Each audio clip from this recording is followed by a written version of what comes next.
your fire burn. Let your fire burn.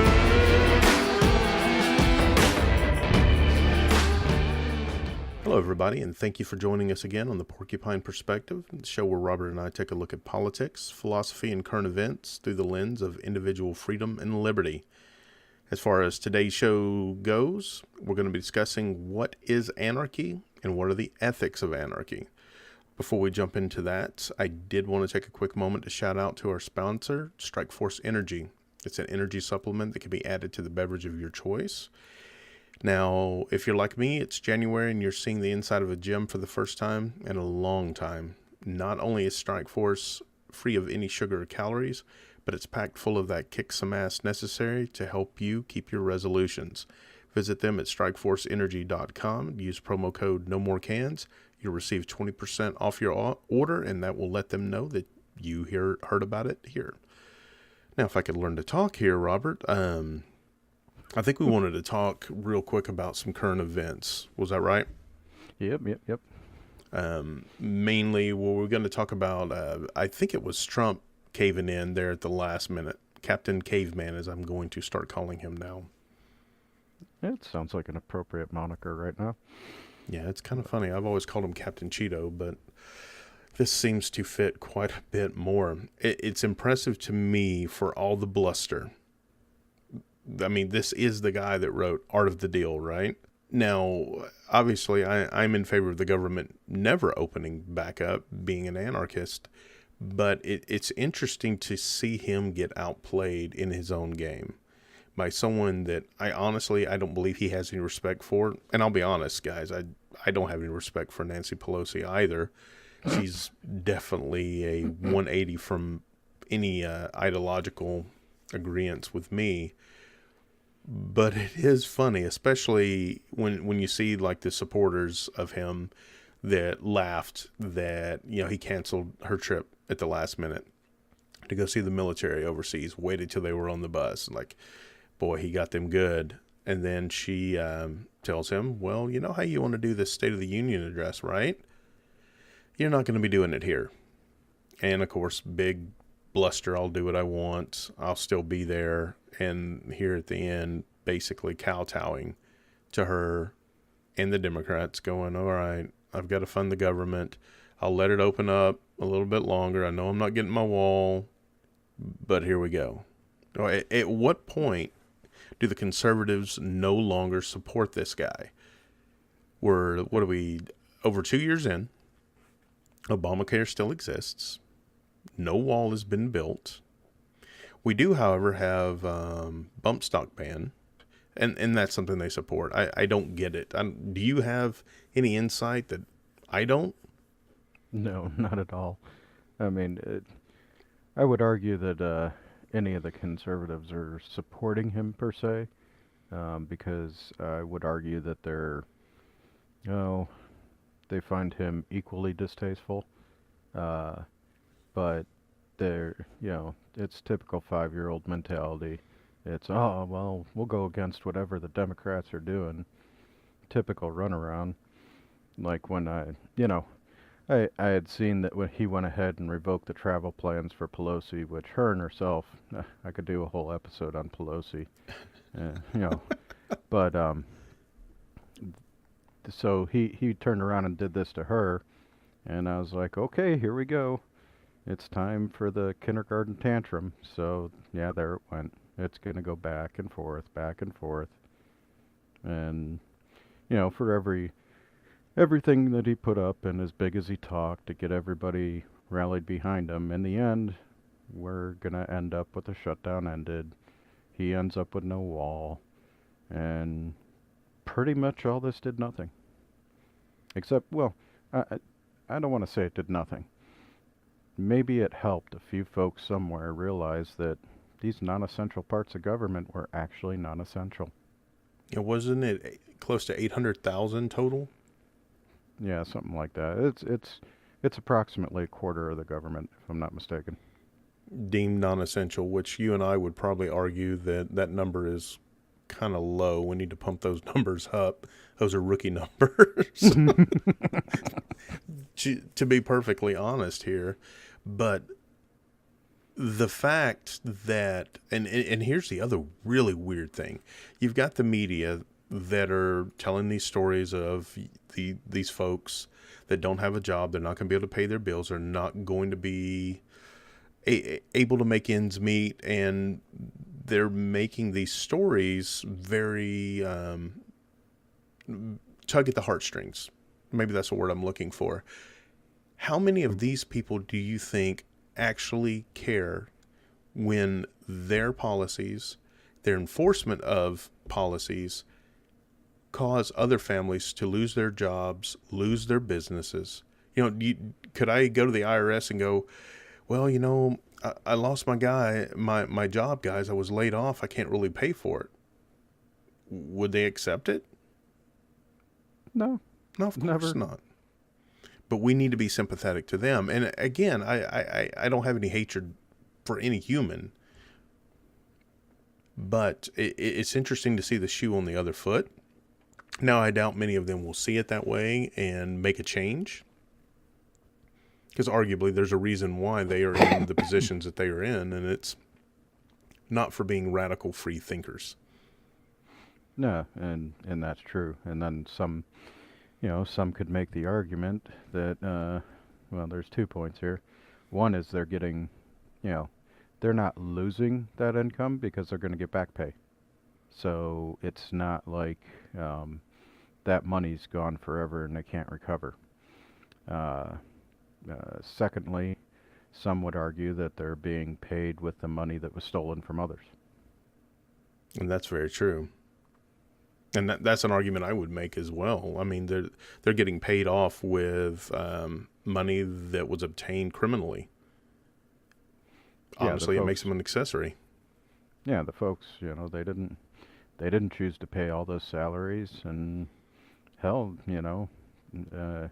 even folks that aren't in this movement might not support the agencies that are, employed for those reasons. So, everybody's, giving money towards things that they don't, aspects that they might not support, which in essence, when, you're forced to go ahead and labor to give something, give money for something that you don't agree to, I believe that's called slavery. It is. I don't know if you saw that federal judge ruled that if you are deemed an essential employee, that you are required to go to work even if they're not going to pay you. And they can't promise to pay you back pay because that's misappropriations, because they cannot promise money that has not been appropriated yet. And that if you choose to not go to work for free, that you could be looked at negatively, like you could lose your job. Yeah. That's slavery. Yeah, it absolutely is. Yeah, well, maybe some folks, but and see, I was going to say maybe some folks, that are in that position will think about things a little differently at that point, but this has happened before, so scratch that. No, they won't. I'm with you. I don't know how much of an impact it's going to make. I know for those of us that are in the freedom movement, or those that are kind of straddling a line, it's a big red flashing light. The government is nothing but force. They have the monopoly on force, so much that they can violate the Constitution and require you to work without pay to steal money from other people. To violate it? Yeah, I would say in some instances they're burning it. Yeah, exactly. Well, as old as it is, it probably makes pretty good tinder. Yeah, it's fairly dried out by now. I bet it is. All right, so speaking of radical thinking, today we wanted to talk about anarchy. Now, a lot of people have in their mind a particular picture when they think of anarchy. A guy holding a Molotov cocktail, probably with a black mask. It's lit on fire. He's going to go throw it and burn something down, typically the government. Now, if you were to go and look at the definitions within our wide resources on the internet, A lot of the dictionaries have differing definitions. Depending on where you get it, kind of dictates the order in which these sentences appear. But the one thing that almost all of them agree upon is that there's an absence of government. But the first that most of them list is a state of lawlessness or political disorder or social disorder brought about by failure of government. This is where this picture comes from, and it is kind of a scary definition. If you were just to read it offhand, you'd never heard the word before, you look at it and go, okay, I need to avoid this. A state of lawlessness and disorder does not sound like what I want to be in the middle of. Lo and behold, Wikipedia has a different definition. A society, entity, group of people, or single person that reject hierarchy. Nothing about lawlessness, nothing about disorder, nothing scary. Isn't it interesting? Go ahead. If it was just lawlessness and disorder, we'd already be there. Because there's so many laws on the books for so many different things. You can't leave your house without breaking one. No, you absolutely can't. I think and it's meant to be funny, but it's really not, that the average person breaks 3 laws before breakfast. Mm-hmm. But to me, it was interesting, and I think it has a lot to do with the nature of Wikipedia, where it's people that are putting the definitions and people that are filling this out, as opposed to, Merriam-Webster or the other resources that, again, I'm not saying that they have a reason or a cause to paint it in such a way, but I think they're following this not comic, but it is kind of comical when you think about it, this common theme that we get in education, that lawlessness and disorder is to be avoided. Chaos is the enemy. We need structure, we need order, we need authority. We have to have this. And I go ahead. Yeah, I mean, and I, up till, several years ago, I would be guilty of the same. That's when somebody said anarchy, that's exactly what I pictured.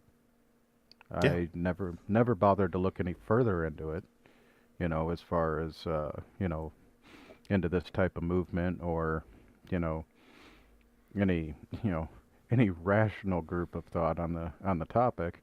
I just, pretty much, pictured what was shown to folks. And so that was, that's what I believed it to be. Yeah, and I think most people, and myself, obviously guilty of that as well. I come from the right, where structure, order, law are very much core to that belief system. And I pictured, the violent revolutions of a bunch of people that are trying to bring chaos where there should be order, and it's something to be avoided. Like, these are the enemy. These are the bad. And it's funny when when you really think about it, we don't picture our founding fathers in this way, but honestly, that's where they were going towards, or at least trying to push it in that direction. And I guarantee you that those on the British side look disfavorably amongst the rebels, radicals, as we've stated in another episode. Yeah, it's exactly right. I mean, one of the main reasons that folks came over here was for the purpose of tax evasion, because there was no way that at that point that the crown could reach all the way over here. And amongst other things, amongst the tons of laws and whatnot. But yeah, I would argue they came, they essentially came over here for anarchy. Yeah, I agree with it. I would add the tax evasion and better opportunity to own land, because if I remember correctly, during that time, a lot of the land ownership was still parceled out based on nobility and bloodline, was it not? Yeah. Right. And grant of land. And then, past that we could go into the the promises of land that were never to be fulfilled. But yes, that's a general idea.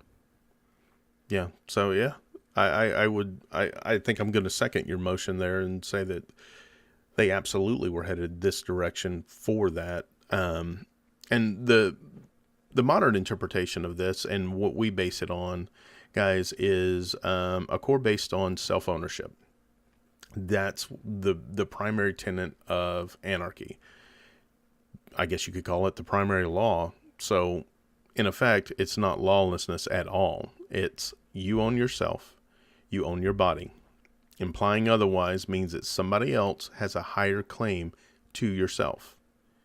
This means you own the product of your labor and what you do with that.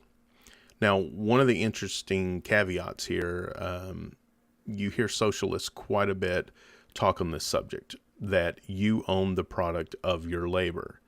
And they will point to this in our ideology, if you can even call it an ideology. I would argue it's an absence of an ideology. And they believe that as long as you produce something, you own whatever you produce. The problem is, and this is where we disagree, is that you have to first own the tools or the raw materials. You've got to own some part of the equation other than just your labor. Does that make sense, Robert? Would you agree with that statement? That's what they believe? Well, no, that we believe that a lot of their arguing is that, okay, I work in a factory. If I produce this widget, I own this widget because it is derived from my labor. But they did not own the raw materials. They did not own the factory. They did not own the tools that created this. Where the voluntarists are looking at it from, the only way you can own the final product is either A, you owned the raw materials, the factory, the tools, or however it's produced, or that was part of the agreement in exchange for your labor. Yeah, that's correct. Now I follow. Yeah, I Gotcha. agree wholeheartedly with that. And I may not have explained it very well because it's hard for me to speak to their position. But I think they read too much into it, in that, I walk into your house and I take your peanut butter, I take your jelly, I take your bread, I make a sandwich, I therefore own this sandwich. No, it doesn't work that way. And some would even argue that they own your house too, but we don't necessarily need to get into that yet. The big thing for me here, and I cannot put enough emphasis on this, you own your own body. So what that means is I cannot tell you what you can or cannot put into your body, what you do with your body or your property, how much you can sell your labor for. So minimum wage, for instance. If I want to go and I want to go help Robert out to go move, and he says, you help me move, I'll throw you a pizza and a 12-pack of beer. Is he in violation of the law? Yeah, I mean, you received compensation. Right. No, yeah, I received compensation, but that's not how the IRS and government agencies would view it. I'm supposed to get a minimum wage. Now, granted, you could say only interstate commerce over so many employees, but you get the gist here. Now, as far as our laws, it was a completely voluntary interaction. And even if it was for free, I wouldn't be in violation, right? No, that's correct. But who are we to say what I can or what anyone else cannot work for? If you decide that you do not have the skills or the expertise to do this particular job, and these services also be valued at $15 an hour, but what you are in possession of are skills or abilities that warrant $5 an hour. Why can't you work for that $5 an hour so that you can get the skills necessary to get to $15 an hour? I can't think of any reasons. No. Yeah, I can't think of anything. But what it comes down to is, as long as your actions don't harm another or their property, it's just plain not my business. So if you want to work for less, that's fine. Now, the big key component here, guys, is consent. One of the things that we will hear thrown up a lot is children. Can children give consent? And there's a couple schools of thought based on this, and I guess it just depends which way you want to argue as to, yeah, how do I want to put this? When self-ownership becomes a full-fledged thing. You following what I'm saying? Yeah, absolutely. Where's the line? And I know Rothbard had his ideas, which even I'd say mine contrast with. You've got folks that say they have self-ownership from the time they can act on their own, and then you've got a group that understand, hey, these are kids, and they do need some guidance. There is a role for parents here. Mm-hmm. So they can be guided in the right direction to at least keep themselves alive. The basics. So yeah, go ahead and continue, but I want to throw that in there. No, you're actually hitting on the topic I was getting ready, or the part of this. One of the weaknesses within this line of thought is, of course, who gets to decide when a child becomes an adult? Is there a market change that happens in a child when they hit 18 years old? Like, lights come down from the heavens, suddenly they grow horns. I mean, nothing happens at 18. It's an arbitrary age. Arguably, there's some kids that aren't adults at 30 years old. We all work with them. We all know them.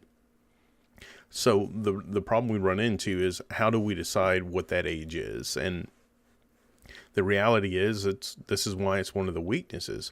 There's not going to be some almighty figure that says, okay, at 17 years and 360 days, they are all considered adults. Each society is going to have to determine when that is. Now, hopefully there will be no societies that decide 5-year-olds are suddenly adults and start to do adult things with them, because I think that would obviously be wrong, but I don't think that would be I don't think that would be the norm by any stretch of the imagination. But it wasn't that long ago when 14 and 15-year-olds were getting married and having kids. And younger than that in some places. And younger than that, and it's still happening. And I'm not advocating for that, guys. I don't want you to think that. But you also have to keep in mind, during those times, the average life expectancy was significantly less. Absolutely right.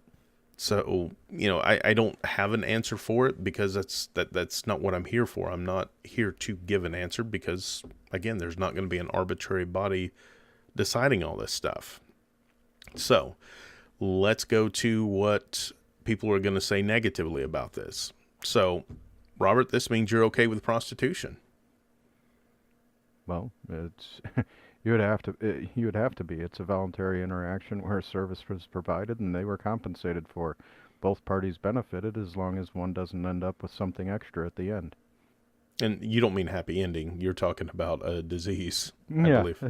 That's exactly right. Along with your voluntary interactions, you also have your voluntary risk-taking. Yeah, absolutely. And that is a very good point. If you are willing to take the risk, then you also have to deal with the consequences of it. But prostitution victimizes women. The women choose to do this on their own. Last time I checked, the law wasn't there holding a gun to them. No, I would agree with that.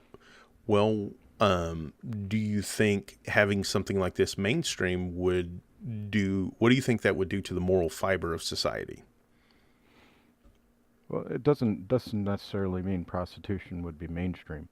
There would be groups of folks that would accept it and go ahead and enact that type of exchange, and there'd be groups of folks that wouldn't. Yeah, it's not my thing, but I'm not the one that has to go take the risk and suffer any potential consequences from it. It's the people that engage in it. It's not hurting me in the least. Well, brother, I've seen your face, and you'd have to give more refunds. It wouldn't be worth their while. So it's good it's not your thing. Tell me about it. Yeah, yeah. But Middle-aged Robert is not what young Robert was. I'll be honest, Sean never was. So the interesting component on this prostitution, and I get a lot of pushback from it whenever I tell someone that, is that, it is going to harm the moral fiber, and women are going to sell themselves, and it's going to be everywhere. Children have to see it. It's like, no, I don't. And I agree with Robert. It's not going to become mainstream. This is not what people are necessarily going to do all the time, because it's just not what they do. But I would much rather, and I think there's a lot more protections afforded to the women if it is legalized. You think of it like right now. Let's say they've got a pimp that beats them, or they've got a John that beats them. Who are they going to go to? Are they going to go to the cops and say, hey, I'm a prostitute, my pimp beat me? Throw them in jail?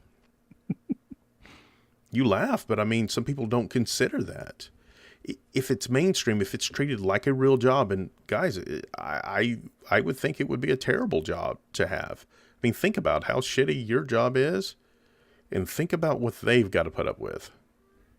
Well, there's another area to that, where if right now, since it is illegal, they cannot have a brick and mortar, and they technically could not have an online presence for any kind of online transaction. If if the laws were removed from it, then more than likely these people are going to group together with an entrepreneur and have a brick and mortar. So they aren't out on the streets in the winter. And if they aren't out on the streets, they aren't out there for your kids to see, and the moral fiber is not decreased. Absolutely. And in fact, we saw that with the Bunny Ranch in Reno. Mm-hmm. And I don't think they had any instances of people getting beaten up. And if you did, I would hate to think what happened to you. And not just from the guys that ran it, but I imagine the other girls probably would have kicked the hell out of you too. They look like, I don't know if you knew this, there was a show on HBO for a while called Cat House. Mm-hmm. And, it seemed like they were all very protective of each other, what limited interaction I had with that show. But I really, truly think that this would benefit them and would actually lead to less instances of violence against these women. Okay, well, we've attacked prostitution. What about drug use? I mean, obviously, we don't want people shooting up heroin, right? It's not my business. You've got a few, different ways to look at this. One being, if not that I agree with this, but as far as one part of this, and I'll say what it is. If the drug use is legal, well, there's a tax base for you, and that'd appeal to the government. Obviously, tax bases I don't agree with at all, but that's one part of it. The other part being, these things wouldn't have to be made underground. There could actually, be proper, if you will, production of these things. And then the other part would be there's no reason to dig tunnels under the border to transport these items because, it's able to be done here. It's no longer illegal. And then you've decreased border violence significantly. Yeah, I agree with you 100% there. And I hear it a lot when we talk about the border wall. And of course, when the drugs come up, one of the things that President Trump likes to cite is all the violence that stems from drugs, illegal drugs. The reality is that the cartel is there because drugs are illegal. Making it illegal leads to a black market and leads to a lot of money. People are pushed psychologically to embrace that which is taboo, whether that be illegal or moral taboo. For whatever reason, we're just wired that way. And they've made a lot of money doing that. If you take that incentivation away from them, they blow away in the wind. They would still have human trafficking and a few other terrible things, but I think we would see a lot of the cartels at least reduced in power to the point where their own home countries could do something about it. But even here, once it's made legal and it's brought out from the streets, like you were talking about, it can be bought and purchased in brick and mortars where they have a reputation, where there can be quality control, where it's not getting Ajax added to it to give it a little bit more oomph or to spread the batch out so that they make even more money. There'll also be people that would be more likely to seek help because, again, like with the prostitute and the pimp situation, right now, if you've got a problem, you have to go and admit that you are doing something illegal in order to get any help for that problem. Yeah, that's exactly right. The other thing with that is apparently my dogs have something to say about this. The gang violence, which is otherwise prevalent, would then there wouldn't be a corner on the market for this type of thing because people wouldn't need to seek them out to get what they're looking for. They would actually go to these, brick and mortars, and they don't even have to go in their own area, so nobody really controls it. So, that leads to a breakdown in the gang assemblies there. That's a good point. It's one I hadn't considered. We talked about the cartel, and the cartel is a gang, but the effects on domestic gangs would of course be very pronounced. There would still be theft, there would still be robbery. That stuff would not go away.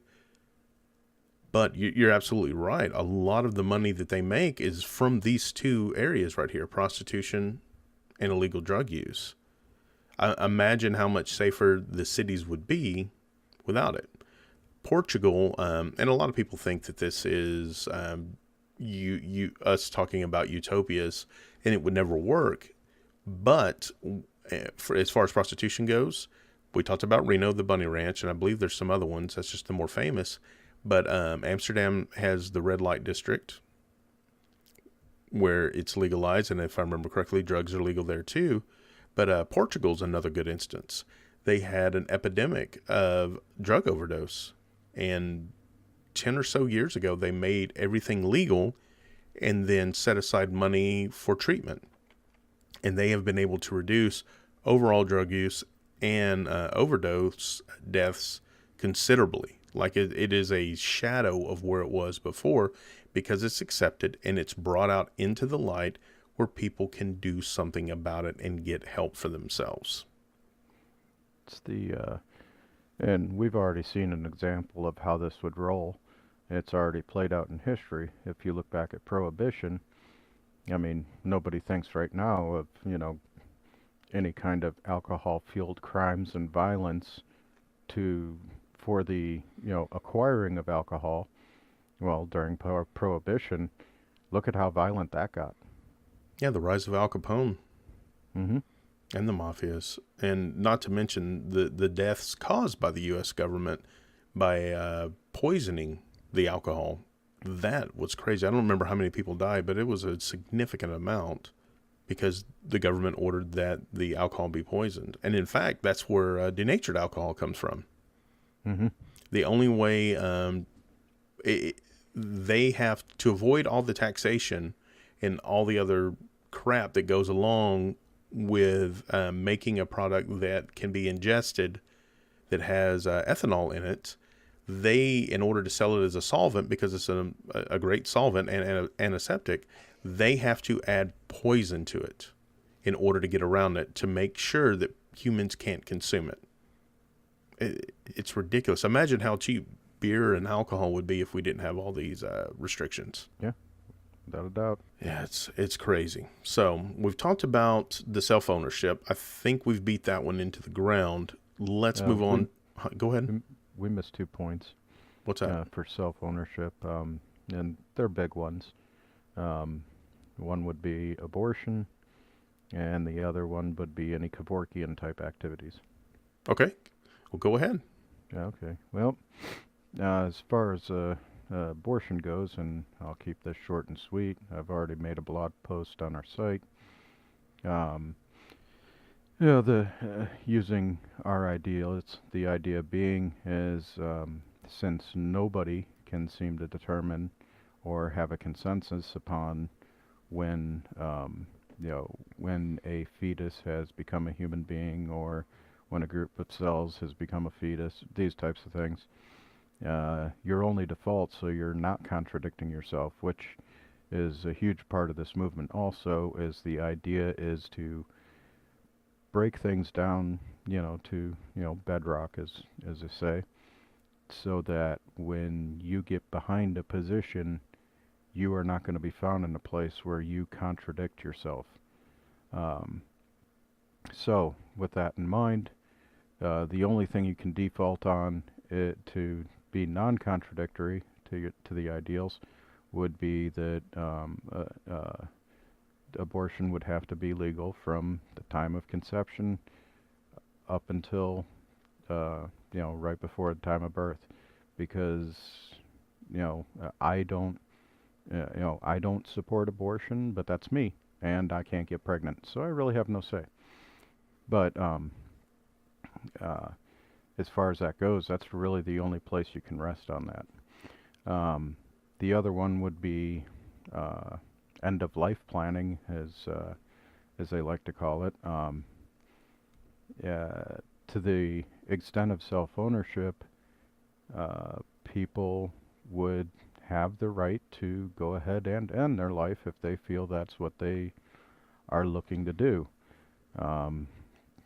Because if they are owning themselves, then they have the right to do this, and their right to be able to seek somebody out, and somebody that would orchestrate this in some painless manner would also be allowed. And at the same time, doctors would not, be required to perform this service. It would just be those who are willing to. Otherwise, we'd be going against, their right of, voluntary interactions. So that covers those two topics real quick, and we can move on. You know what? Instead of moving on, I've got a better idea. At least I think it's a better idea, because I think we're doing it a disservice by only just barely touching on them. In New York, they just made that law that a lot of people are up in arms about, where they're allowing late-term abortions. And there is a frenzy of activity on both sides about it. And I want to go in depth in it, but looking at the amount of time we've already spent on these, I think this may be a good time to actually set up a part 2. How would you feel about that? All right. Yeah, that works for me. Okay. Well, guys, thank you so much for giving us another opportunity to spend some time with you. We do appreciate it greatly. We have a link to our webpage, porcupinepov.com, in the show notes for you to use for comments, and an opportunity to subscribe to receive our blog articles like the ones Robert was talking about. We also have Facebook and YouTube pages, both under the Porcupine Perspective. Give us a follow, subscription, or even a like. Join in on the commentary. We look forward to it. Now, we can't do this without you, and your 5-star reviews and subscriptions help keep us going. If you like what you're hearing, do us a favor. Click those buttons. Remember, you are only as free as you allow your own mind to be. And as always, Robert and I wish you both. Always looking back over your shoulder, waiting around to make your move. Don't hold back, come on and get down to it. Live your life the way that you wanna.